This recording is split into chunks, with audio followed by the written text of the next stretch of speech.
Dimanche 17 septembre 2023, il sonne 13h33 exactement dans les pendules de la paroisse Bon-Berger de la télévision deuxième.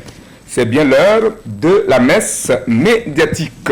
4 chapitres au menu de cette messe, à savoir le remaniement du gouvernement, la rentrée scolaire, un casse-tête pour les parents d'élèves, la démocratie en Afrique, 30 ans après, que retenir, et puis les catastrophes naturelles.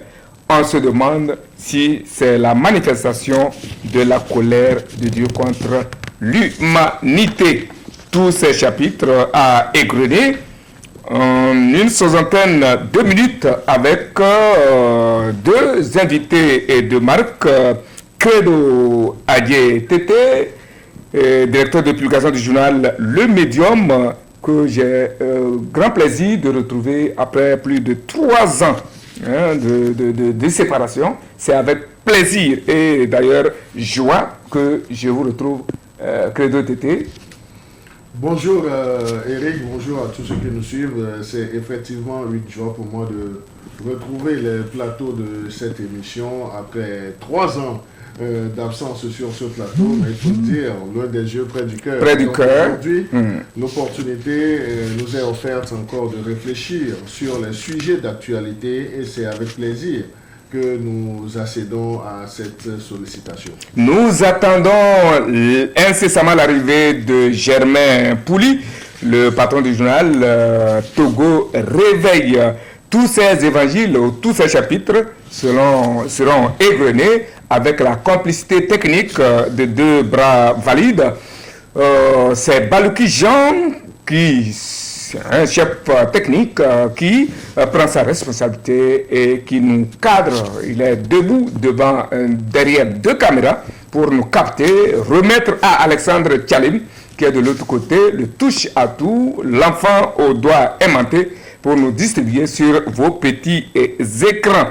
Moi, je suis Eric Tanandé, l'enfant au poumon d'acier, et puis le prince héritier de la Bina. Absent, je l'ai également été pour environ 4 semaines ou 4 rendez-vous pour des raisons indépendantes de ma volonté. Daignez m'en excuser. C'est donc avec plaisir que je vous retrouve devant vos petits et grands écrans pour suivre cette messe dans sa nouvelle version, dans sa relance donc, pour cette nouvelle saison, grâce aux applications YouTube et Facebook. Vous nous suivez sur vos portables, et si vous êtes dans la région maritime, il suffit d'avoir votre petite antenne digitale et vous nous avez sur vos petits écrans. Je souhaite à toutes et à tous une cordiale et patriotique bienvenue. Comme vous le savez, l'actualité a été très dense cette semaine au regard des journaux et d'autres canaux et d'informations que annonçaient plus, comme cela a été annoncé plus haut. Mais avant d'entamer la messe proprement dite, un vu est constaté, je ne sais pas si c'est pareil chez mon frère Credo, en venant, j'ai voulu prendre 2000 francs de carburant pour juste éteindre le feu qui signalait la panne technique de mon véhicule. Et j'ai dû faire plus de 5 stations avant de trouver l'essence. Et là, je n'ai pas compris grand-chose. Je ne sais pas si vous avez constaté la même chose en venant, Credo. Non, mais je ne dirais pas que j'ai fait la même expérience, mais toujours est-il qu'on voit, aujourd'hui j'ai remarqué que les stations étaient un peu désertes, donc et pour un week-end, pour un dimanche, donc il y a toujours le besoin en carburant, mais je n'avais pas, disons, cette appréciation de la situation, mais cela ne voudrait pas dire qu'il y a un problème, peut-être que nos stations d'essence n'ont pas encore été approvisionnées. Donc, il faut que nous soyons toujours dans le positif pour que demain les choses soient vraiment rétabli dans l'ordre. Oui, justement, lorsque j'ai posé la question à un un des serviteurs qui a pu donc me servir, il disait qu'il y avait aucun problème, que c'est tout simplement un problème de ravitaillement, donc ça va être, qui va être certainement réglé d'ici demain, après-demain, et on sera servi bien. Et pendant ce temps, les vendeurs de bourrées ont profité déjà pour faire le maximum. À Déticopé, d'où je viens, à Lomé ici, le prix a varié entre 800, 900 et 1000 francs chez les vendeurs de bourrées. Voilà. Oui, ça c'est une spéculation qu'on ne devrait pas encourager. Et pour qu'il n'y ait pas de spéculation, il faut que ceux qui tiennent nos stations d'essence dans les règles de l'art puissent passer les commandes à temps et qu'on puisse également les approvisionner à temps. Nous souhaitons cela parce que la vie est un peu chère dans notre pays et subir encore ces spéculations, donc je crois que c'est de trop pour le commun des mortels. Et il faut dire, les spéculations ne sont pas l'œuvre du gouvernement, ne sont pas l'œuvre du chef de l'État, ne sont pas l'œuvre de ceux qui tiennent des portefeuilles assez sensibles, mais il faut le dire, les spéculations sont l'œuvre du commun de nos prochains, mais on ne saurait amputer la responsabilité au gouvernement. Donc il va falloir que chacun joue convenablement sa partition. Sa partition pour le bien-être des populations. À présent, la messe proprement dite. L'un des sujets qui fait le chou gras de la presse et des réseaux sociaux depuis vendredi surpassé jusqu'à ce jour, c'est le remaniement gouvernemental. Tout a commencé dans les alentours de 21h avec le décret portant nomination de Christian Enenam Trimois, ministre des Droits de l'Homme, chargé des relations avec les institutions de la République, comme nouveau secrétaire général du gouvernement en remplacement de Kanka Malik Natiaba, c'est-à-dire Trimois reviendra, et puis il reviendra 1 heure à peu près après pour publier lui-même la page d'autres changements. En bon enseignant que je suis et pédagogue, on peut se poser la question de savoir si ce sont les résultats des évaluations des 3 semaines, des 3 séminaires, voilà, gouvernementaux qui correspondent notamment donc avec aux compositions du premier, deuxième et troisième trimestre si nous sommes dans le cadre de l'enseignement. Alors, il y a eu des recalés ou des exclus, des redoublants, des admis, et puis des admis avec mention très honorable. Vous le savez, toute la semaine, les uns et les autres n'avaient que ça au bout des lèvres, un credo. Qu'est-ce qui aurait motivé ce brusque changement? Les nouveaux venus à certains postes feront-ils mieux que les remplacer ou les remplacer? Voilà des questions qui alimentent ces débats. Mais je pense, à mon avis, credo, que entre nous, la question du comment et du pourquoi n'est pas la bienvenue. Il n'y a qu'une seule personne qui peut répondre valablement à cette question, et c'est le chef de l'État qui donc a signé le décret, et peut-être dans la moindre mesure le chef du gouvernement. Mais le débat que nous on peut mener, c'est de savoir les défis qui attendent chacun à son nouveau poste, et peut-être ce que donc deviennent ceux qui ont été retirés ou ceux à qui le portefeuille a été retiré. Alors, credo, directement, allons à cette première question, à la question de savoir quels sont les défis qui attendent ces nouveaux ministres, chacun à son poste et à son rang. Oui, avant d'aller au défi, donc j'aimerais qu'on plante le décor pour que ceux qui nous suivent puissent comprendre un peu sur, disons, les besoins qui ont amené le chef de l'État qui est responsable, il est le seul responsable du remaniement du gouvernement, mais il faut avoir l'humilité de le dire, de le souligner que ce remaniement était très attendu par les Togolais, donc c'est venu. Ça a été également un soulagement pour certains qui le réclamaient. Maintenant, vous savez, lorsqu'on est en politique et lorsqu'on est à mi-mandat, généralement, il y a des bouleversements, des changements, des jeux de chaises ou bien des changements de portefeuille ou bien ceux qui tiennent ces portefeuilles. Donc, c'est ça qui justifie les remaniements. Vous savez, le chef de l'État togolais prend toujours le temps non seulement d'observer, d'écouter, de suivre et puis de se faire sa propre opinion sur chacun de ses collaborateurs. Donc, on peut dire que non seulement il fait sa propre auto-évaluation, mais il fait également l'évaluation de ceux qui sont appelés à conduire les affaires de la cité avec lui. Donc, lorsque le besoin se fait sentir dans un département, il sait que, par exemple, vous, Eric Tanandé, vous êtes le titulaire d'un portefeuille, mais on a besoin de vos potentialités dans un autre domaine. Donc, il ne peut pas ne pas être sensible à cela. Donc, c'est là où c'est ce qui justifie, disons, le changement de portefeuille pour certains de ces ministres. Et vous aurez remarqué, lorsque nous voulons toujours évoluer dans le lexique politique. Je le disais tantôt, à mi-mandat, il y a toujours dans les systèmes politiques un remaniement. Et généralement, c'est lorsque on sort d'une élection que ces remaniements ont lieu. Donc là, je donne l'exemple seulement du Togo, de la Côte d'Ivoire. Le Togo avait organisé les élections avant la Côte d'Ivoire, mais la Côte d'Ivoire a fait le remaniement avant le Togo. Donc ça, c'est juste pour étayer, disons, l'analyse politique qu'on fait de ces remaniements qui sont intervenus vendredi soir. Maintenant, qu'est-ce qu'on peut dire également?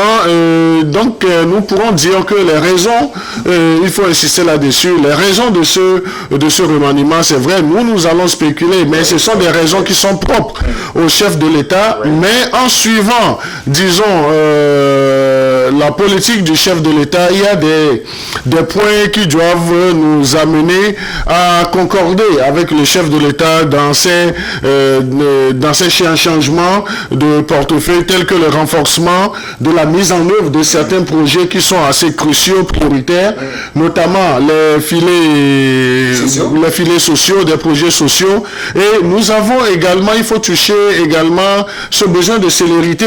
Lorsque on parle de la mise en œuvre de l'assurance maladie, par exemple, lorsqu'on parle du domaine de l'eau, vous savez, l'eau, c'est la vie, mais il faut qu'il y ait un bon gestionnaire de ce domaine pour que l'eau soit accessible à toutes les couches sociales. Donc, l'eau ne doit pas être, disons, un luxe, mais l'eau, c'est une nécessité de première main. Donc, il va falloir qu'on ait quelqu'un qui est déjà aguerri, et qui a le sens de la responsabilité, qui a le professionnalisme, qui a cet humanisme en lui, et qui a cette loyauté, et ce personnage qui doit diriger ce ministère doit avoir toutes les qualités, toutes les potentialités. Donc, si nous disons qu'on a nommé un général, certains ont essayé d'en rire pour dire le général est tombé dans l'eau. Oui, le général est tombé dans l'eau, le soldat est tombé dans l'eau, mais c'est pour solutionner un tant soit peu les besoins, disons,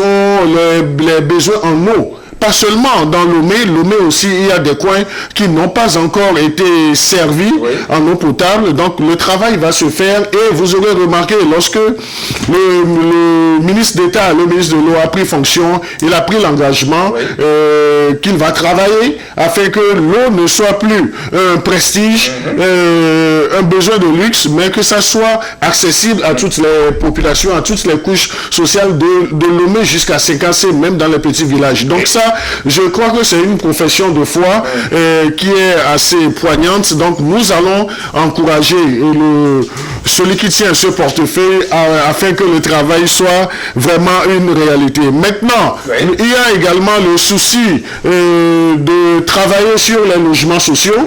Donc ce besoin aussi on peut dire que ce besoin aussi rentre dans les objectifs de ce remaniement.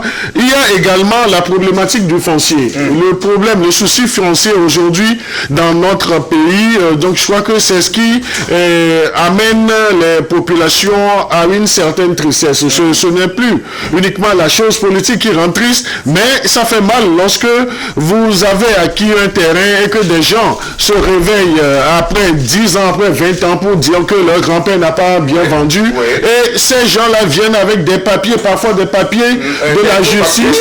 Non, mais moi je dis des faux papiers, même parfois même le saut de... Oui, surtout donc je crois que il va falloir qu'on puisse également travailler sur le foncier, et je crois que ce sont les priorités du chef de l'État, et cela, et vous avez vu que notamment quand on parle de l'assurance santé, de l'assurance maladie, je m'en réjouis. On a pris un professionnel qui est arrivé, monsieur Jean-Marie Kofi Tessi. Il était le directeur général de GTA, mais c'est quelqu'un qui a passé toute sa carrière. C'est un jeune assez dynamique qui a passé toute sa carrière dans les assurances, et je puis vous faire cette révélation. Lorsque nous étions aux commandes de l'Union des journalistes indépendants du Togo, c'est ce monsieur qui nous a aidé à avoir une assurance couverture santé pour les journalistes. Et vous savez, il revenait seulement en ce moment au patron de presse de souscrire pour son employé, son collaborateur, à 16 000 francs CFA. Il y a la couverture de l'assurance maladie sur l'année. Donc ce produit existe aujourd'hui encore du côté de GTA pour les professionnels des médias. Donc c'est dire que ce sont des choix qui ont été faits, des choix qui répondent, disons, aux aspirations de gouvernance du chef de l'État, et nous osons croire que ces personnes qui ont été nommées, et il y a également le volet de la communication. Madame Kuigan, Florence, son dynamisme n'est plus approuvé, mais elle a également le sens de la communication. Elle a, disons, la touche assez facile avec les professionnels des médias. Donc, on a connu dans ce pays des ministres qui ont pris ce portefeuille, mais qui ne connaissaient absolument rien du fonctionnement de la mentalité des médias, mais qui étaient venus comme si on les a nommés à un poste, ou bien ils étaient des pots de fleurs dans un décor. Donc aujourd'hui, nous avons les gens qu'il faut à la place qu'il faut. Ce qu'on va leur demander, c'est de se mettre rapidement au travail et que les résultats soient au carrefour. Donc là, et pour chuter, donc je voudrais que nous puissions lire à travers ces remaniements que nous avons vus, que nous avons eu la dernière fois, disons la sagesse du chef de l'État qui est à l'écoute de ces populations.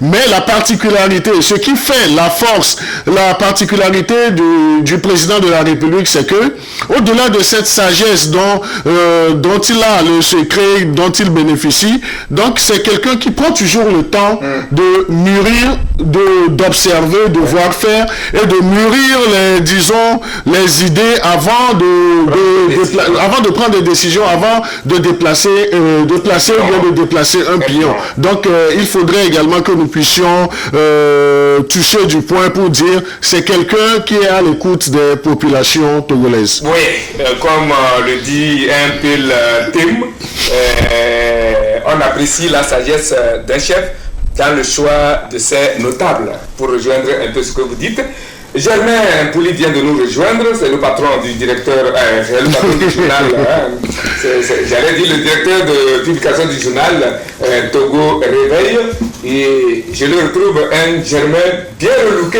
Ah là, c'est félicitations. C'est à vous ou bien à votre femme on doit féliciter? Je suis allé voir le couturier de Credo. Et j'ai vu votre coiffeur pour ça. D'accord. Le vôtre, pas celui de ma femme. Ah d'accord. Là, sinon, c'est un Germain Pouli neuf que je retrouve sur ce plateau aujourd'hui. Pas neuf, vieux, peut-être... du moins, c'est pas sa tête. Un peu nouveau, pas neuf quand même. Nouveau, du moins, c'est pas sa tête. Il y a quand même voilà, la tête blanche, la barbe blanche et tout ça. Très bien. C'est pas du jeune, ça. Voilà. Merci pour la... Après, un constaté que j'ai partagé tout à l'heure, qui peut-être fait état de la rareté du carburant. Je ne sais pas si vous êtes passé par ça. Oui, en fait, j'ai eu ce souci. Voilà. Moi, j'avais carrément un problème de voiture. Oui. J'ai mis assez de carburant hier nuit. Ce matin, en venant tout à l'heure, j'ai eu une panne sèche, je ne sais pas comment. Et pour trouver du carburant, c'est la croix et la bannière. Là, c'est terrible. Hein. Hier, j'ai mis suffisamment pour faire 2 jours, mais là, je n'ai pas compris. Et donc, j'étais juste à côté de TV2, mais certaines stations ont choisi de fermer simplement. D'autres qui ont ouvert, vous voyez, des files pas possibles, des centaines de personnes dans une seule station. Et quand j'ai posé la question, on me dit, on sent une augmentation de carburant qui arrive. Et ça, c'est ce que le vendeur ambulant, finalement, chez qui j'ai pris, parce que si j'attendais à la station, j'arriverais ici 2 heures après l'émission. Donc, vous voyez, c'est assez, je ne m'attendais pas à ça. J'ai quitté la maison n'imaginant même pas ça. Et j'avais plusieurs stations fermées parce que j'ai fait le tour de plusieurs stations. Pareil pour moi. Et à des petits copains. Là où j'ai vu, il y avait pas mal de monde. Des gens tiennent même des bidons, des motos, donc je crois qu'il y a peut-être une augmentation en vue, on n'en sait rien. On attendra les jours qui viennent. Et les vendeurs de bourrins profitent pour faire déjà... Voilà, ils sont allés à 900. À 900 par endroit. 900, oui. À des petits copains. Là où vous voyez 800, il y a peu de carburant. Les autres sont à 900. Et peut-être 1000 francs, j'en ai pas mis pour 900. Moi, j'ai pris finalement pour 900, plusieurs litres. Hein, seulement. Voilà, donc c'est pour dire que si ça arrivait... C'est un coup de grâce, hein? Ça va à cette veille de la rentrée scolaire. Au Ghana, ils sont à plus de 1000 francs il y a longtemps. Bon, mais en même temps, ça va être chaud. C'est vrai qu'au Nigeria aussi, le carburant a pratiquement triplé de peu. Donc oui, ça veut dire que quand ça augmente directement, il y a un impact sur les produits sur le marché, et donc on risque de s'attendre à une augmentation du transport, à une augmentation donc, de tous les produits. Espérons que le gouvernement puisse juguler là. On n'a pas encore sorti la note officiellement, on n'a pas dit que c'est des spéculations, mais c'est fort probable qu'il n'y a pas de fumée sans il y a pas de fumée sans feu. De feu sans fumée ou de fumée sans feu, oui. Pour parler en termes de déterminisme scientifique, il n'y a pas de feu sans feu. On invite le gouvernement à prendre des mesures quand même pour essayer de... Et nous parlions d'un remaniement ministériel qui a eu lieu le vendredi surpassé, il y a une semaine de cela déjà. Des gens même ont déjà pris fonction, presque tous ont déjà pris fonction. Moi, à la différence d'autres qui se posent la question du comment et du pourquoi de ce remaniement, mais Credo a essayé de fignoler là-dessus tout à l'heure, à moins que vous ayez aussi les secrets de l'État. Sinon, on va s'intéresser tout simplement aux défis qui attendent ces nouveaux anciens ministres. Non, il y a des nouveaux ministres carrément. Il y a des nouveaux ministres qui n'ont jamais été ministres. Oui, il y a des anciens ministres qui ne sont pas partis, mais qui ont changé de chaise, comme on dit. Je caricaturais la situation comme telle. Un bon enseignant et pédagogue, je disais il y a eu des recalés, donc exclus.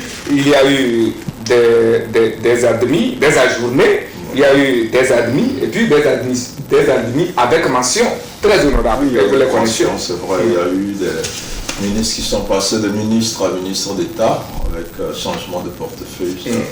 Et ça veut tout dire, on a le ministre ADJ et le ministre Yap qui va sur un chantier où on ne l'attendait pas, même si on a l'habitude de voir certains militaires à ces portefeuilles dans le gouvernement. Donc c'est un nouveau défi pour le ministre Yap parce qu'il ne s'agit pas de sécurité où il a fait suffisamment assez peu. Et il a assez maîtrisé son domaine. Aujourd'hui, il va dans un autre domaine qui est également prioritaire, aussi prioritaire que la sécurité. C'est l'accès à l'eau. L'eau, c'est la vie, comme on dit. La sécurité aussi, c'est la vie. Mais l'eau,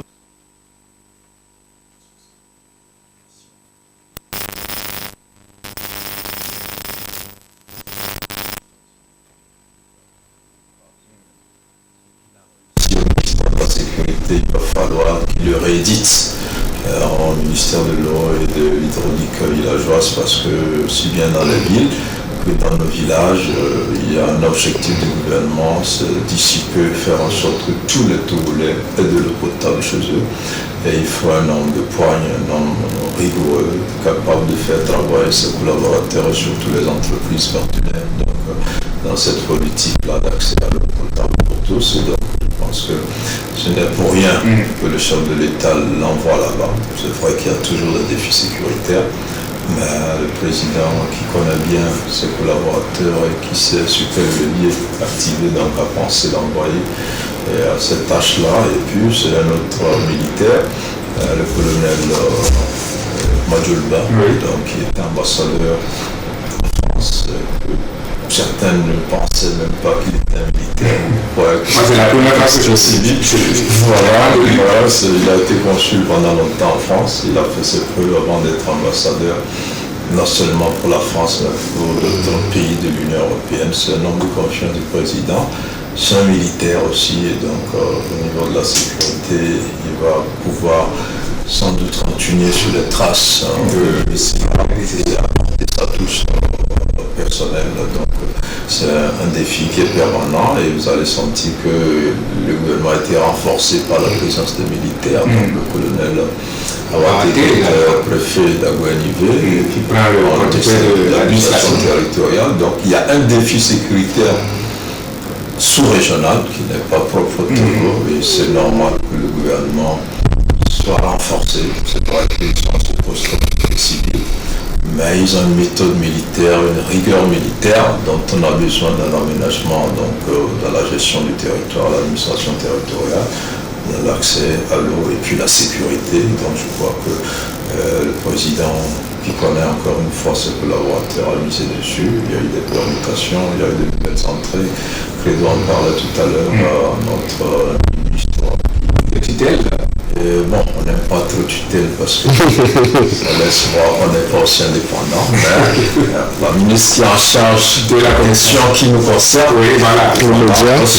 bon, la tutelle, il y en a, mais c'est le média d'État. Oui, voilà. Ils sont sous la tutelle. Voilà, nous-mêmes. Nous, on est libre. Hein. Voilà, nous, on n'a pas de tuteur, On n'est pas de... oui. Mais elle a en charge nos problèmes. Et comme Credo le disait, nous aussi, nous sommes une priorité dans ce pays. Malheureusement, on n'a pas l'habitude d'en parler assez. Les gens ont comme l'impression que les journalistes n'ont pas de problème. On en a sérieusement. Et le nouveau ministre, Mme Pugan, connaît bien ce milieu-là.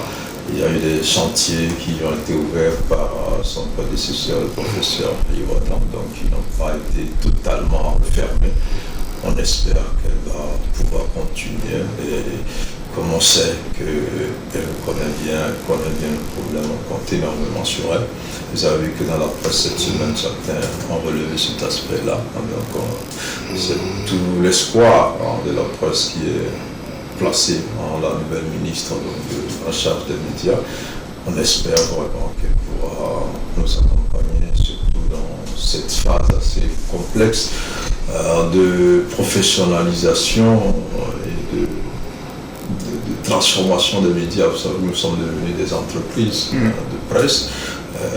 Nous ne sommes plus à l'état où on était avant, et nous avons signé une convention collective qui est déjà difficile à appliquer pour les patrons, mais qui est une bonne chose pour nos collaborateurs. Il faut avoir le courage de relever, et on espère que l'accompagnement de l'État viendra dans ce sens, notamment dans le sens de l'augmentation de l'aide de l'État, la place d'un certain nombre de questions, qu'elle pourra véritablement nous accompagner après pour les autres ministres.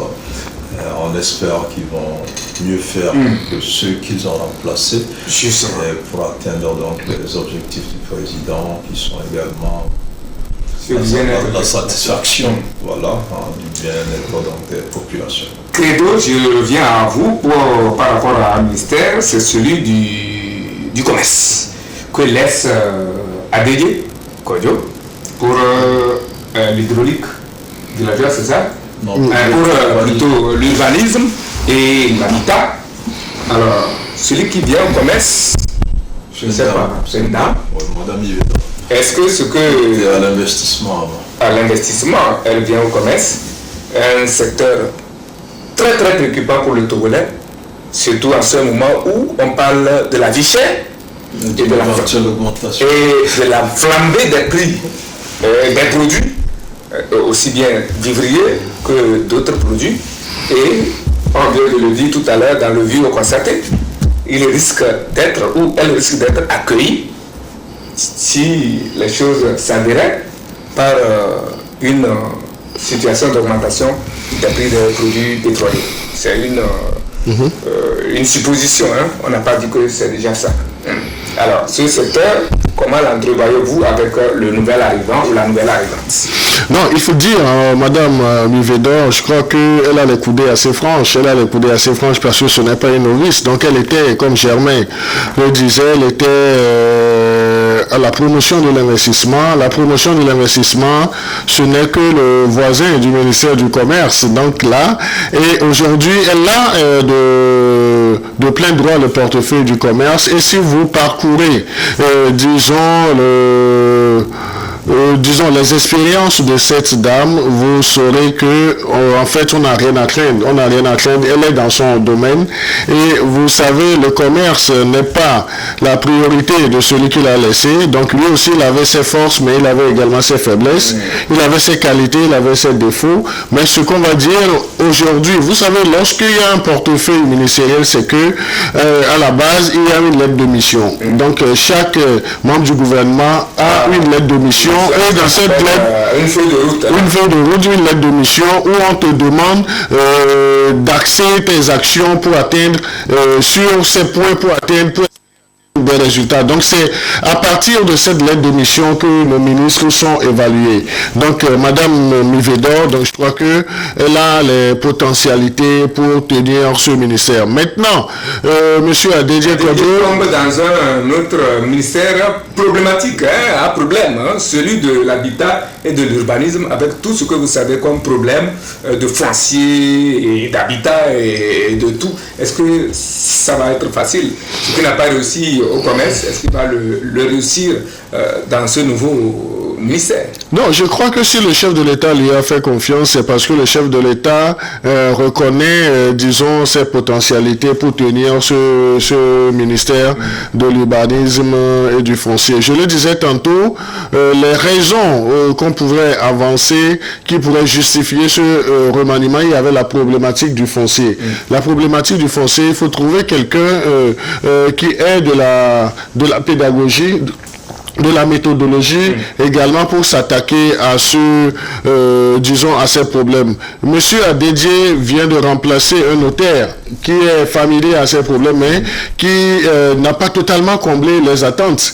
Et il n'a pas totalement comblé les attentes. Donc là, Monsieur Adedje doit savoir que si on l'a débarqué du ministère du Commerce, il est venu au foncier avec, disons, une charge en plus de son ministère d'État, il prend le problème du foncier. Donc je crois que c'est quelqu'un qui connaît assez les problèmes fonciers dans le Gior, dans Corvier. Donc là, il sait que il connaît un peu les problèmes fonciers. Donc c'est quelqu'un qui doit travailler avec tous les mécanismes qui sont en place pour soulager un peu les populations, parce que le problème foncier aujourd'hui est très récurrent dans notre pays. Et n'importe qui se lève du jour au lendemain pour s'improviser, disons, agents immobiliers. Et vous allez les voir, ils deviennent, les agences immobilières poussent comme des champignons. Et au lieu de travailler, de faire le réel travail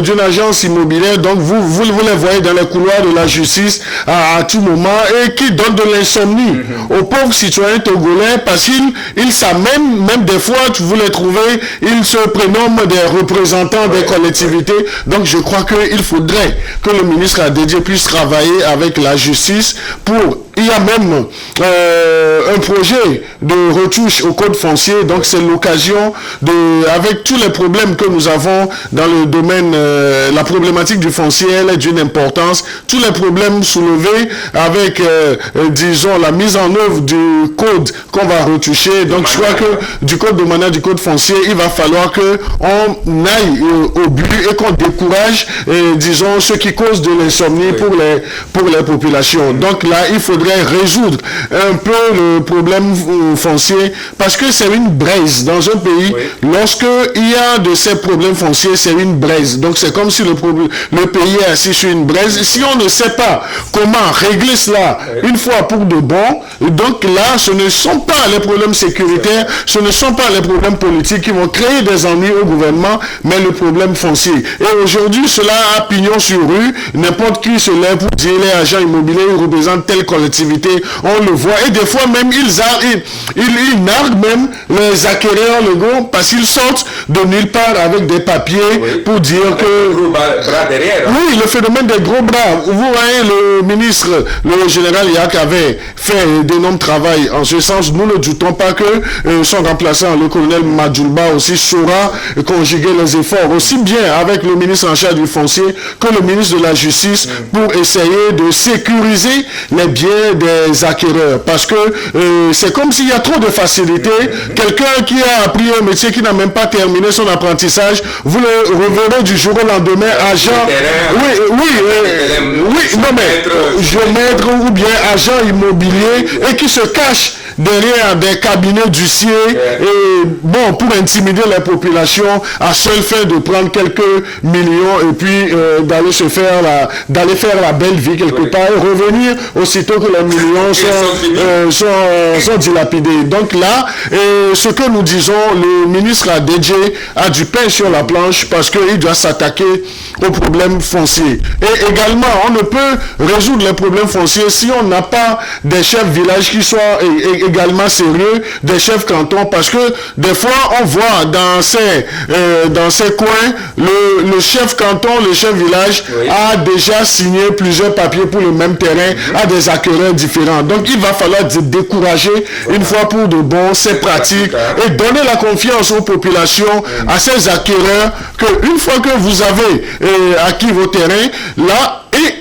aujourd'hui même, il faut saluer un travail qui se fait au niveau de la direction du cadastre. Lorsque vous avez un terrain, vous faites les formalités, ça ne traîne plus, vous avez votre titre foncier, ça doit pouvoir sécuriser le terrain que vous avez. Mais maintenant, il y a de ces agents immobiliers qui disent même que eux, ils cassent les titres fonciers. Donc on ne sait par quelle magie, mais il faut décourager toutes ces pratiques-là. Sinon, c'est ça qui va créer une psychose même dans le pays. Et je crois que le chef de l'État, Faure Gnassingbé, en est bien conscient. C'est pourquoi il a renforcé, disons, les attributions de ce ministère en mettant quelqu'un qui est il a même monté au grade de ministre d'État. Donc il va falloir qu'il puisse également travailler avec ses collaborateurs, avec les autres ministres qui doivent intervenir dans le problème foncier. Oui, Germain, une dernière question pour passer sur ce sujet.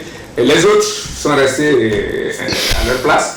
Est-ce que parmi eux tous sont bons? Est-ce qu'il n'y avait pas des gens à recaler ou à recaler? Moi, je pense que le chef de l'État, on ne s'attendait même pas à ce mouvement. Ou bien on s'attend à une autre vague? C'est possible qu'il y ait une autre vague où ça peut être un ministre ou des ministres. Tout dépend. Vous savez que le chef de l'État, il a fait signer des engagements dans un premier temps à la plupart de ces ministres-là à travers la chef du gouvernement. Ces ministres sont évalués. Le fait qu'une première vague sorte du gouvernement, ça va mettre la pression à ceux-là aussi qui, selon leur cahier de charge, se rendent compte qu'ils n'ont pas beaucoup avancé. Et ça a été clair que c'est sur les résultats qui seront jugés. Donc, est-ce que la question me posait, est-ce que tout le monde a atteint les résultats? Je ne pense pas.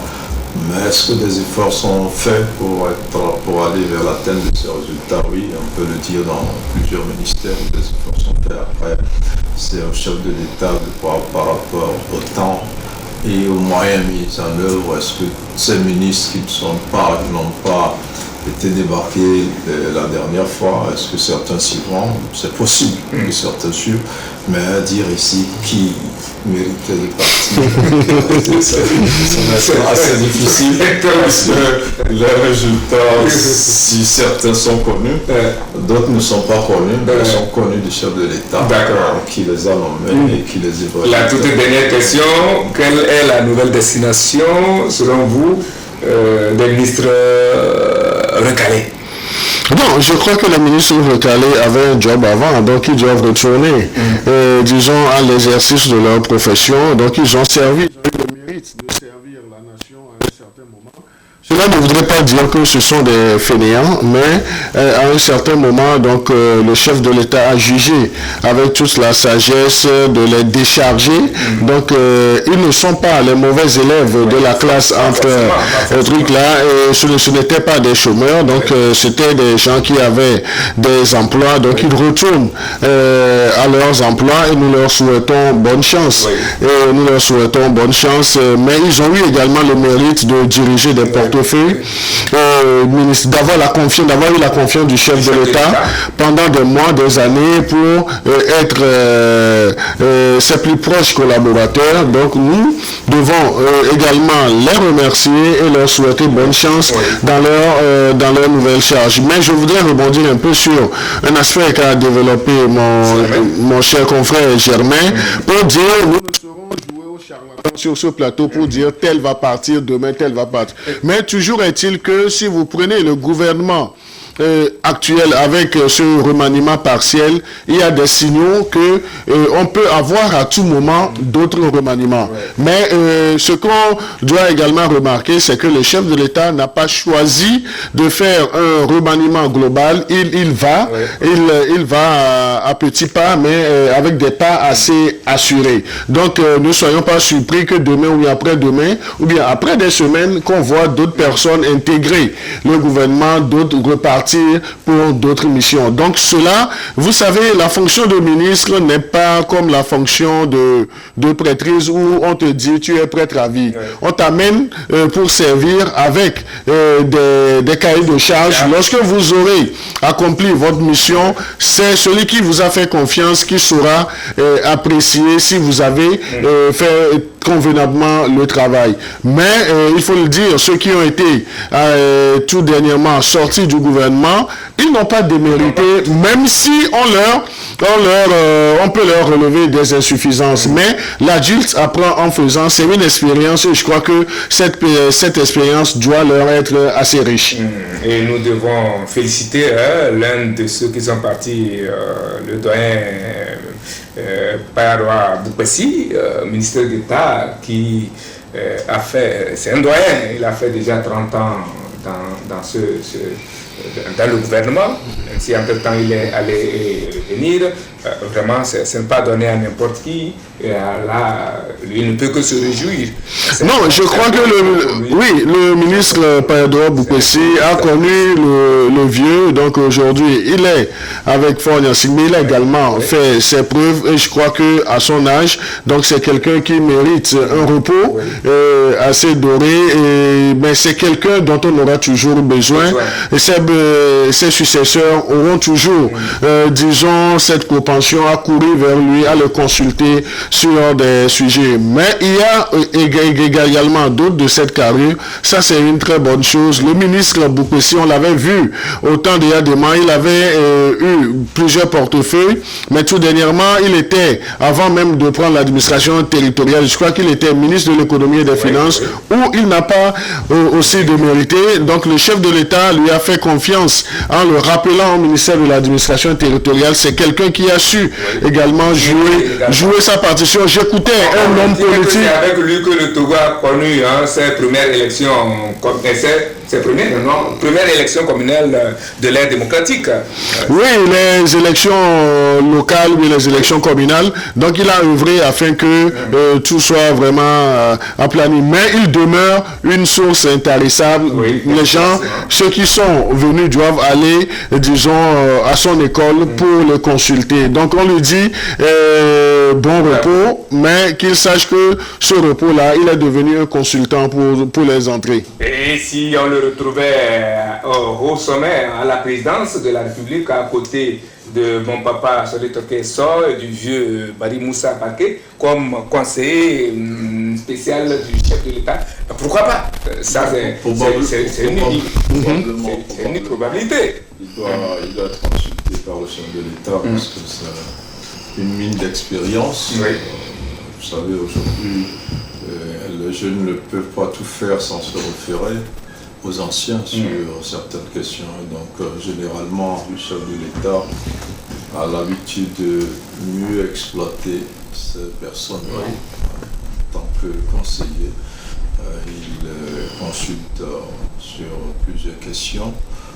Il continue par travailler avec eux en leur donnant également le repos. Donc vous savez que quand vous avez dit 30 ans, il va faire probablement qu'il a fait plus de 30 ans dans l'administration, même si son esprit est encore frais, son corps doit être un peu fatigué. Donc il peut être appelé à des rôles plus apaisé et beaucoup plus doux, il va forcément rester sans trop de stress dans l'entourage du président parce qu'il reste quand même un homme de confiance du chef de l'État. Et comme le disait Credo, tous ceux qui sont partis, ce n'est pas qu'ils ont démérité. Vous savez aussi que la politique, c'est aussi la géopolitique. Il faut aussi tenir compte de ça. Et donc le chef de l'État, c'est un dosage assez subtil qu'il fait à chaque période de la gouvernance du pays. Et donc, toutes ces personnalités-là, plus gèrent avec, comme Prédo l'a dit, leur poste. Certains étaient DG, étaient dans des privés où ils ne galéraient pas du tout, ils s'en sortaient. Donc, certains étaient professeurs d'université et tout ça. Et on apprend que déjà sorti, le professeur Ayewadan a déjà présidé s'est retrouvé sur un des plus importants présidiums. C'était dans un jury. Dans un jury à Sorbonne, Panthéon-Sorbonne. C'est quand même une expérience extraordinaire d'avoir dans son CV qu'on a été ministre dans son pays. Ça ouvre pas mal de portes, aussi bien sur le plan national qu'international. Très bien. Alors, le seul ministre que certains rêvaient de voir remplacer serait le ministre des Enseignements. Je dis certains, pas moi, dans tous les cas. Conrad Dodji Kokoroko, qui est bel et bien là et qui continue allègrement ses réformes au sein du secteur. Une semaine après qu'il ait échappé à ce remaniement, il vient de signer l'enseignement de l'anglais aux préscolaires et primaires à compter de la rentrée prochaine pour s'inscrire dans le Commonwealth que Credo aime beaucoup. Voilà qui nous amène au chapitre sur la rentrée scolaire, une rentrée qui s'annonce très très dur pour les parents d'élèves que nous sommes, selon les bruits qui courent partout. Cela devrait-il en être ainsi, surtout quand l'on sait qu'on devrait savoir, même le jour des vacances, que la rentrée devrait arriver. Alors, jamais la situation doit-elle surprendre. Il y a des insomnies, des craquements de doigts un peu partout par rapport à la rentrée. C'est chaque jour que Dieu enlève. J'ai peur de la rentrée comme si. C'est pour les nouveaux parents d'élèves. Mais en même temps, c'est un bonheur pour eux d'amener leurs enfants pour la première fois à l'école. Et je pense qu'eux-mêmes, ils s'apprêtent beaucoup plus que les anciens parce qu'ils n'ont pas envie que les enfants ratent leur rentrée, mais ça reste des moments difficiles où il faut beaucoup de moyens, surtout si vous êtes père d'une famille nombreuse. Les enfants vont à l'école, vous avez déjà plus de 2 enfants. Aujourd'hui, ça va rester difficile. Si vous les inscrivez dans le privé, ça va être encore plus compliqué parce que les frais de scolarité ont flambé dans ces écoles-là.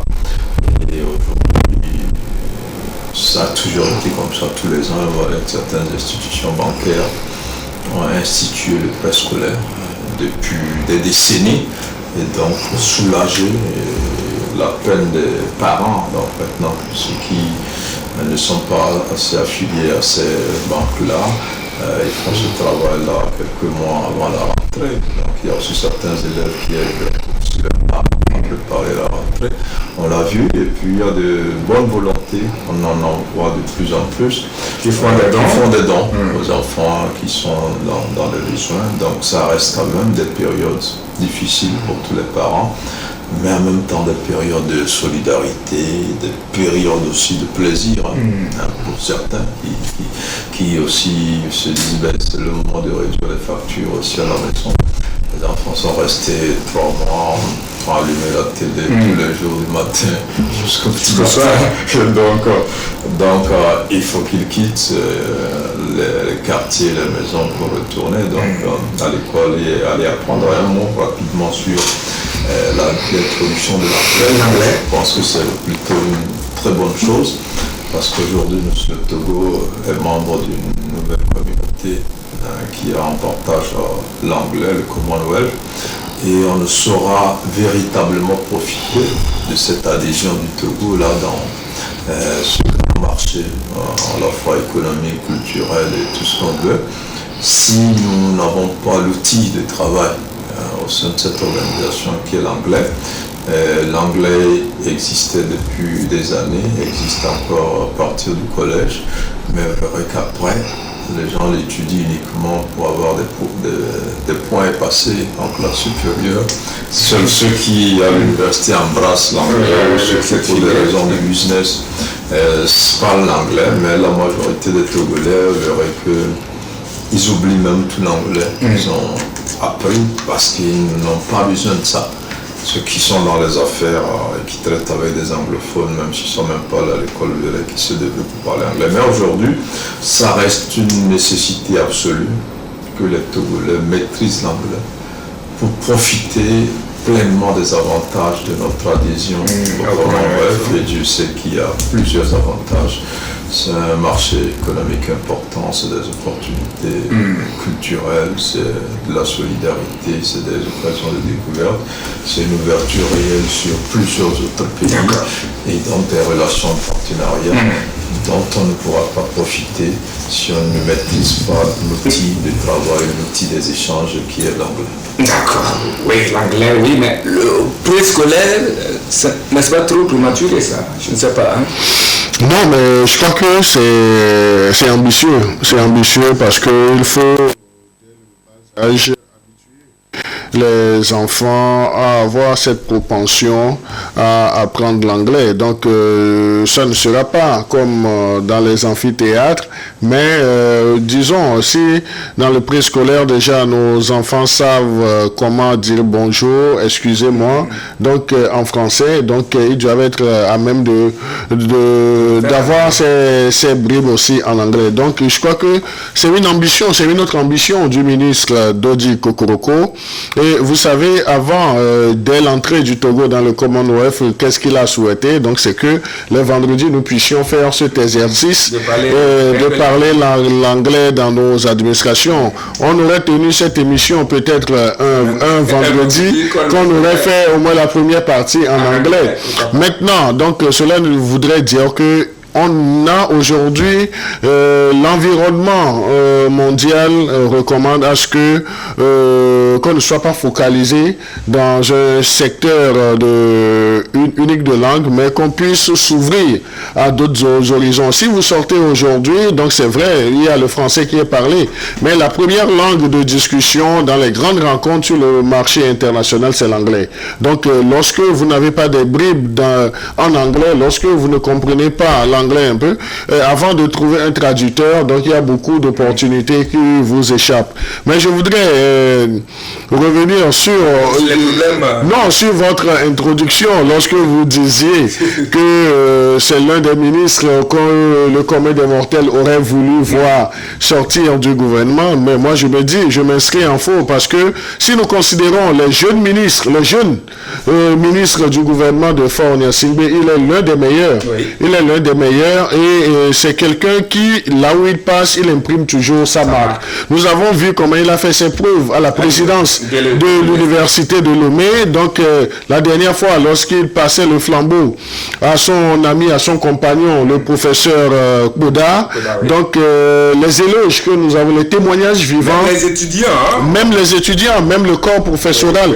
Donc, c'est dire que le professeur Dodi Kokoroko fait un travail assez remarquable au niveau des enseignements, parce que les habitudes ont pris d'autres tournures que lorsqu'il vient remettre le train sur les rails, donc vous comprenez que ceux qui avaient épousé les mauvaises habitudes allaient naturellement le contrecarrer, allaient mettre tout en œuvre pour essayer de salir le travail qu'il est en train de faire. Mais c'est quelqu'un, il sait là où il va. Il sait là où il va et c'est quelqu'un qui maîtrise, disons, son cahier de charge. Il pose les jalons et vous verrez qu'aujourd'hui même dans le monde de l'éducation, beaucoup, à plus de 70% d'enseignants sont d'accord avec lui des réformes qu'il est en train. Finalement, les enseignants ont fini par le comprendre. Les enseignants ont fini par le comprendre et je crois que cela va dans l'avantage même du corps enseignant et c'est l'un des ministres, des jeunes ministres du gouvernement qui sait là où il va et qui sait également avoir un dos de canard. Il a un dos de canard, donc il est aussi peu bavard, donc il a un dos de canard, il reçoit tout ce qu'on lui verse sur le dos, mais c'est quelqu'un qui est inébranlable, il sait là où il va et il a la confiance de celui qui l'a mis là-bas et les réformes qu'il est en train de faire, ce sont des réformes bien réfléchies. Donc maintenant, il y a d'autres qui se plaignent qu'il n'est plus accessible comme avant, donc je peux dire oui, mais aujourd'hui, quand il était président de l'université, il avait une certaine accessibilité, mais on ne peut pas comprendre que dans la peau de ministre, qu'il devienne assez inaccessible. Donc c'est sur ce chantier qu'on voudrait le voir beaucoup plus ouvert, accessible à ses amis d'hier. Parce que vous savez, la fonction de ministre, vous l'avez pour un temps. Et le temps est indéterminé, le temps est indéfini parce que vous ne savez pas, celui qui vous a nommé peut vous nommer le matin, mais le soir peut dire vous avez déjà accompli votre mission, vous allez revenir à la case départ. Donc là, ce n'est pas une profession, ce n'est pas le curé de la paroisse qui sait qu'il va pour tel nombre d'années pour faire le truc là. Donc là, au-delà de tout ce que on peut reprocher au professeur Dodi Kokoroko en termes de rigueur, vous savez, c'est sa rigueur qui gêne. Et la rigueur, ça dérange. Mais l'homme n'aime pas la rigueur de l'autre et lorsque on veut atteindre des résultats assez probants, il faut qu'on soit sérieux, il faut qu'on soit rigoureux dans la pratique. Donc là, et vous aurez remarqué que aussi bien les enseignants dans nos écoles, dans nos lycées, dans nos collèges sont au pas, mais ces plus proches collaborateurs aussi, ils sont au pas parce qu'ils savent que lorsqu'ils vont essayer de déconner, ils seront rapidement, non seulement rappelés à l'ordre, mais ça peut leur coûter, disons, même leur poste. Donc je crois que pour avoir la culture de l'excellence, donc il faut y mettre une dose maximale de rigueur. Et je pense que c'est ce que le professeur Dodi Kokoroko fait à son ministère. Maintenant, ça marche. Les résultats cette année en témoignent. Les résultats non seulement en témoignent, oui, les résultats, parce que aussi bien les promoteurs des établissements privés ont pris conscience que maintenant ils ne peuvent plus faire les choses comme avant. Soit vous êtes professionnel, vous restez dans la mire, vous n'êtes pas professionnel, donc vous-même vous écartez. Donc là, et revenant sur le sujet de la rentrée, c'est vrai, les moments ne sont pas assez gais pour les parents. Les conditions de vie sont assez difficiles, mais est-ce qu'un parent peut se déroger? Non, il ne peut pas se déroger, donc il doit faire avec les moyens de bord. Il doit faire avec les moyens de bord. C'est l'aide de Dieu, hein? Oui, non, le Dieu est là pour nous. Même le malfaiteur compte aussi sur Dieu. Donc je crois qu'il faudrait, on n'a pas la permission, sinon nous allons faire un banc pour tous les parents togolais. Parce que des fois même je me demande comment est-ce que les parents font. est-ce que nos parents font des magies pour supporter nos charges jusqu'à ce que nous puissions devenir quelqu'un? Aujourd'hui, maintenant, la vie est tellement chère, les coûts, vous l'avez dit, avec les produits pétroliers, ça a flambé. Entre-temps, ça risque encore de flamber.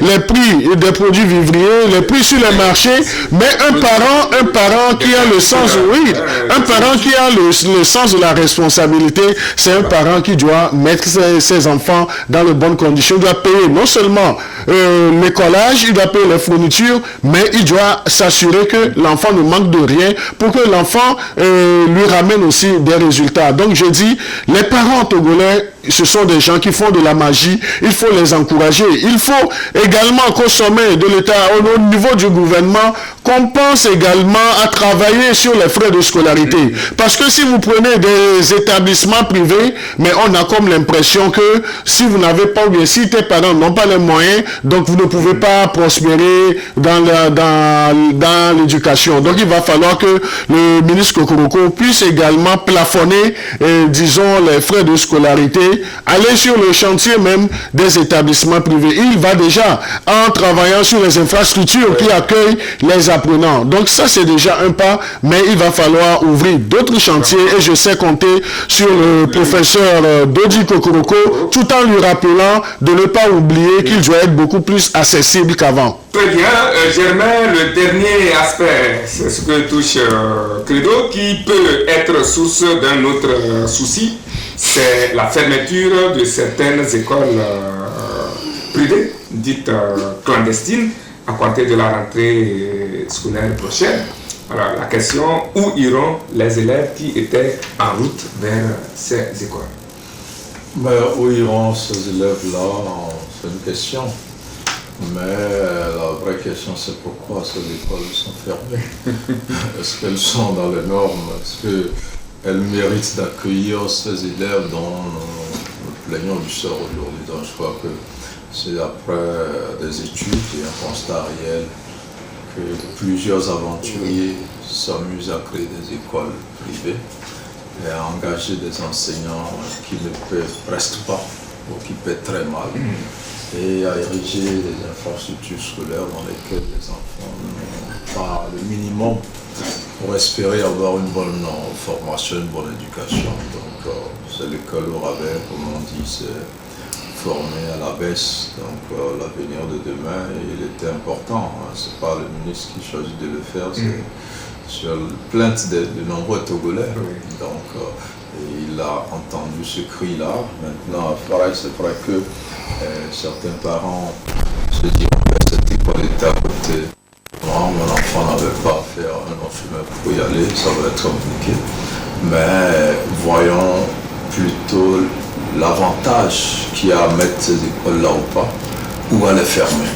C'est-à-dire que quand on le dit, je crois que parfois on pense que c'est les écoles seules. Vous savez, aujourd'hui, nous, dans la presse, on a le même problème. On nous oblige à être des entreprises, à respecter certaines règles. On nous oblige même à la convention collective, à payer nos collaborateurs à un certain niveau. C'est la même chose qu'on demande aux fondateurs des écoles. Donc, c'est douloureux pour nous, mais on comprend que c'est dans l'intérêt de nos collaborateurs et pour les écoles privées aussi c'est pareil, parce que quand un enseignant n'est pas payé ou n'est pas payé, quelle motivation il a pour bien enseigner? Quel rendement même? Quel rendement? Donc le résultat, c'est pas celui-là qu'on attendra. Vous allez voir la qualité de l'enseignement dans ces milieux-là, ce n'est pas ça. Donc je crois que c'est plutôt une bonne décision. Malheureusement, ça va faire des pertes de revenus à ces fondateurs-là. Mais je pense que peut-être ils devraient s'organiser à 2 ou à 3, se joindre, créer une seule école et mieux la gérer ou demander des prêts, organiser l'infrastructure, payer les personnels, s'équiper. Donc c'est plutôt une bonne chose, même si ça fait des dégâts et comme on dit, on ne fait pas d'omelette sans casser les yeux pour revenir quand même au niveau du professeur. Pour c'est quelqu'un qui est l'un des ces rares ministres à savoir traduire les volontés du chef de l'État. Ça a vu la rigueur avec laquelle le ministre Bawara a réglé la question des enseignants. Les gens croyaient que c'était de leur propre initiative. Mais quand le président a prononcé un discours où il disait de ne pas défier l'autorité, un certain nombre de choses, chacun est rentré. les enseignants ont envoyé une lettre d'excuse au président parce qu'ils ont compris que tout ce que le ministre faisait, c'est la volonté du président. Et aujourd'hui, ils applaudissent pourquoi? Parce que ce n'est pas un ministre qui roule contre les enseignants. Quand il défend les enseignants, vous êtes séduit. Un élève embête un enseignant, il est rigoureux dessus. Quand il défend les parents d'élèves à qui on prend des sous parallèles, vous êtes content. Quand il défend aussi les élèves sur qui on exerce des violences, aussi vous êtes content. Donc ce n'est pas un ministre qui roule contre quelqu'un. Il y a un ministre qui est assez juste et qui essaie d'appliquer la vision de l'État. C'est le la vision au Commonwealth. C'est le président qui amène le Togo après un long processus à cette adhésion. Et l'idée, vous savez, notre président parle couramment anglais, les gens ne le savent pas, et donc l'apprentissage de l'anglais, bon, c'est vrai, et donc comme certains ministres, le ministre Bawara Yak et d'autres, mais ces ministres-là qui réussissent, c'est ceux-là qu'il faut reconnaître qu'ils ont un certain courage d'affronter les critiques. Parce qu'il y en a qui prennent de bonnes décisions, mais quand on critique un peu, alors que c'est une bonne décision. Il prend une bonne décision, mais tant qu'on crie un peu, il recule. Alors que le ministre Koko Bawara, il y a certainement. Il fonce. C'est vrai, ça fait des dégâts, mais à la fin, les gens reconnaissent qu'il fallait le faire. Aujourd'hui, avant de partir, on se réjouit que le ministre Yarka a réussi à couvrir toutes les têtes derrière les motocyclistes de casque. C'est déjà... Alors, ce qui arrive, on espère vraiment que le colonel Madjourna va s'occuper des grands camions, des grands bus, qui cause un dégât énorme. Sur nos routes, les casques, je crois qu'il faut s'attaquer à ces grands bus, à ces gros camions, à ces titans-là, et passer à la même chose, ce qui a été fait au niveau des casques. Je pense que le colonel Modulba va pouvoir s'attaquer à ces autres tueurs sur nos routes, qui ne respectent aucun autre passager, qui jouent avec la vie des autres usagers, qu'ils soient dans les petites voitures, à moto ou à pied, ou tout simplement dans les voitures, et il faut qu'on limite un peu leurs dégâts sur la route. C'est notre vœu. On va terminer avec ce sujet. On en avait 4, mais le temps que nous est imparti certainement est en train de partir. Mais il y a ce sujet-là qui nous préoccupe. Le vendredi, ça, on fait un peu de l'histoire, il y a des historiens parmi nous. Le vendredi 15 septembre dernier, toute l'Afrique, si je ne me trompe, a célébré la journée internationale de la démocratie. Une seule question à vous poser, Germain et Credo, par rapport à ce sujet. 30 ans ou plus après, quels sont les acquis de la démocratie en Afrique, surtout quand on voit le retour en force des coups d'État militaires et les violations des droits de l'homme dans certains pays. Credo, l'Afrique est-elle vraiment démocratisée ou démocratique? Non, je crois que 30 ans après, l'Afrique est toujours en marche vers cette pleine démocratie. Nous ne dirons pas aujourd'hui maîtrise tous les contours de la démocratie. Vous savez, la démocratie, c'est un exercice qui est fait tous les jours. Donc, c'est un exercice, il faut que les institutions soient véritablement mises en place. Il faut que les populations puissent avoir également des outils d'appréciation, des outils d'évaluation. La démocratie africaine aujourd'hui, elle est, bon, on ne dira pas qu'elle balbutie totalement, mais c'est un apprentissage continu. Vous savez, il y a un adage qui dit que l'adulte apprend en faisant. L'adulte apprend en faisant, donc on ne peut pas dire que nos pays africains sont totalement démocratiques. C'est un exercice à renouveler tous les jours. Et nous aussi, nous prenons le cas particulier du Togo, on peut tabler que la démocratie a droit de citer, mais il y a également des choses, des points à améliorer. Et vous voyez, la pratique aujourd'hui dans nos États, c'est que nous avons les institutions qui concourent à établir une certaine démocratie. Maintenant, lorsque nous avons, disons, cette récurrence des coups d'État, on doit se poser des questions. Qu'est-ce qui amène nos corps habillés à arracher le pouvoir au président démocratiquement élu, et quelles sont les réelles motivations? Donc je crois que le temps qui reste ne nous permettra pas d'aller sur ce terrain, mais il faut dire que lorsque on veut faire l'histoire de la démocratie, la promotion de la démocratie, on ne doit pas tolérer qu'un corps habillé sorte de nulle part et dise qu'il met un frein, disons, à la gouvernance démocratique du pays. Quels que soient les mobiles, il a également son rôle à jouer, c'est la sécurisation du pays. Lorsque ça ne va pas, il y a les mécanismes qu'on peut exploiter pour se faire entendre. Maintenant, qu'est-ce qui peut justifier, disons, cette résurgence des coups d'État dans nos pays? Est-ce que c'est un appétit qui est arrivé dans l'espace africain aujourd'hui? Pourquoi est-ce que nous n'avons pas les coups d'État dans les pays occidentaux? Est-ce qu'ils sont plus matures que nous? Ou bien est-ce qu'ils ont d'autres éléments d'appréciation de l'espace démocratique que nous? Donc il va falloir que aussi bien les présidents qui sont démocratiquement élus, qui s'efforcent d'appliquer, d'implémenter la démocratie dans leur gouvernance, dans leur pays, il faut que tout le monde, chacun à son niveau, porte la réflexion. Oui, Germain, votre avis me plaît également là-dessus. Alors, la même question, 30 ans après, la démocratie en Afrique, quels sont les acquis? Les acquis sont réels. L'un des premiers, c'est déjà la liberté d'expression, la liberté d'association, la liberté d'entreprendre, et puis les élections libres aussi, la liberté pour les populations, le peuple, de choisir leurs dirigeants, même si par endroits les élections restent émaillées de violence, par endroits en Afrique restent des moments de grande inquiétude parce qu'on a peur que la guerre nous invite au moment des élections. Plus ou moins bien passé, quand les Africains savent voter. Le problème qu'ils ont aujourd'hui, c'est la pauvreté. On est libre, on est dans la démocratie, mais on n'est pas développé. Et tant que le développement qui accompagne certaines grandes démocraties en Occident ou en Asie ou ailleurs, tant que la prospérité n'est pas au rendez-vous, tout le monde va oublier les vertus de la démocratie. Au contraire, ces vertus-là vont nous amener dans l'anarchie. Vous verrez qu'aujourd'hui, les gens se sentent de tout dire, et même d'appeler à faire des coups d'État, en oubliant qu'un coup d'État est un crime déjà, selon la loi. Mais les gens le disent parce qu'ils sont dans la liberté. Mais dans les dictatures, vous ne pourrez pas le dire.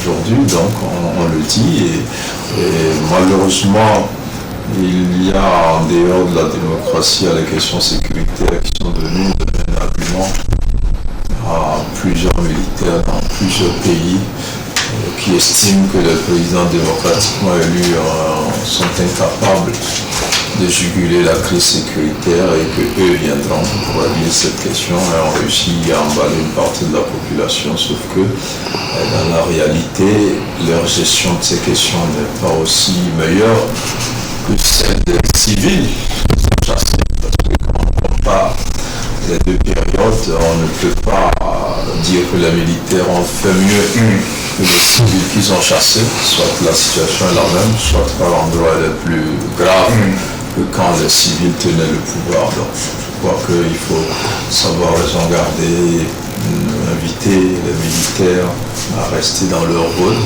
En même temps, les coups d'État aussi sont une pression pour son pouvoir parce que ils n'écoutent pas pour certains les cris des populations. Comme je l'ai dit, ce n'est pas des questions de démocratie. Les gens n'écrivent pas parce qu'ils veulent voter ou ils n'arrivent pas à parler ou tout ça.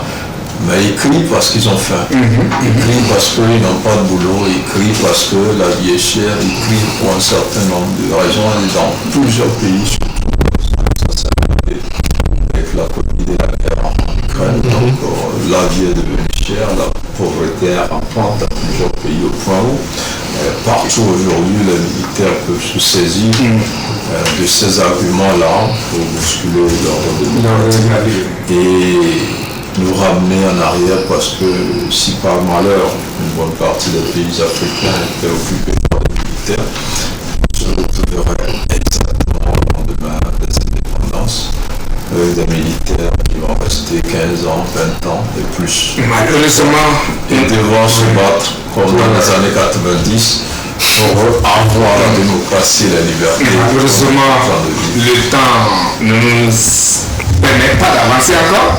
J'allais vous poser la question par rapport au changement qui est intervenu dans la sous-région, dans le Sahel. Vous avez appris la création d'une alliance, alliance de 3 pays du Sahel, le Burkina Faso, le Niger, le Mali. Donc, qui font face, donc, si je peux le dire ainsi, à la CEDEAO. Là, ça va être le débat de la prochaine fois.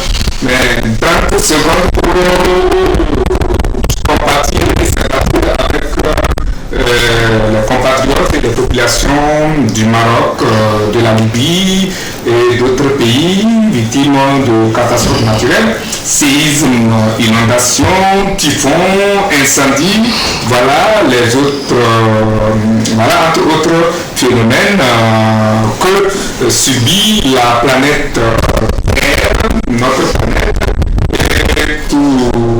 et toutes les répercussions sur l'humanité. Après, le Maroc qui a vu plus de 2000 de ses habitants engloutis dans un tremblement de terre. C'est la Libye qui vient d'être balayée par un typhon d'une rare intensité. Cette question, est-ce la manifestation de la colère de Dieu, comme le disaient les anthropomorphiques en Grèce, ou tout simplement la colère de Dieu? Oui, moi, je ne voudrais pas, pour le temps qu'il reste, aller dans ce... Mais je dis, dans un premier temps, il faut apporter tout notre soutien à ces pays, ces populations qui vivent ces moments assez difficiles, et dire qu'il y a les phénomènes de la vie, il y a les phénomènes sociaux. Lorsque ça arrive à autrui, donc on ne peut pas mesurer, mais lorsque c'est assez proche, on voit, disons, toute l'ampleur, tous les dégâts. Donc, tout nos soutiens à nos frères du Maroc, de la Libye, de la Turquie dans ces épreuves, du Japon, de tous ces pays qui sont touchés, nous les soutenons, qu'ils sachent qu'ils ne sont pas seuls dans ces épreuves. Germain. Non, ce que Fredo a dit, c'est qu'il y a beaucoup de compassion pour ces peuples-là qui souffrent, pour l'humanité en général qui souffre du fait de la colère de la nature ou de certains accidents liés dans plusieurs zones d'Afrique et d'ailleurs. Il y a de ces catastrophes naturelles qui sont cycliques. On a vu aussi des vagues d'ouragans qui frappent aussi de grands pays comme les États-Unis, des incendies qui frappent encore le Canada à un rythme inimaginable. Donc la nature parfois se révolte et les hommes en paient le prix. Les scientifiques nous diront que nous sommes probablement responsables de ce qui se passe. Les chrétiens diront que ce sont des signes de Dieu. Mais pour les hommes, ça reste quand même des pertes et on se tournera toujours vers Dieu pour demander qu'il nous épargne ce genre de malheur. Et puis pour ce qui peut, c'est d'apporter plus de solidarité, de réconfort à ces populations qui souffrent. Oui, on peut se poser une dernière question, mais sans réponse. Est-ce qu'il n'est pas temps que les chercheurs, nos universitaires chercheurs, essaient de prendre ces phénomènes à bras le corps pour pouvoir voir si on peut trouver les causes quelque part dans ces recherches? En tout cas, c'est une question posée et donc à leur intention. Et c'est sur cette question que nous allons vous remercier pour votre disponibilité. C'est donc la fin de notre rendez-vous de cette semaine. Merci d'avoir suivi, de l'avoir suivi. Merci à vous, chers confrères, Germain Pouli du journal Togo Réveil, Credo ADTT, patron du journal Le Médium, pour votre disponibilité. Un dimanche aussi cher à tout Togolais ou à tout citoyen, pour au moins un répit de repos avant de reprendre la course demain. Vous avez accepté répondre à ce rendez-vous. Merci également à l'équipe technique qui m'a aidé. C'est derrière les caméras, c'est bien Jean Barty qui nous a cadré de l'autre côté pour la mise en orbite et en onde. Alexandre Ntchalin, moi je suis Eric Tarandek, le prince héritier de la BINA. Il n'y a pas de sens unique de démocratie, car la démocratie est elle-même une quête de sens. Il n'y a pas de sens unique de démocratie, car la démocratie est elle-même une quête de sens. C'est de Hegel. Bonne méditation. À dimanche prochain.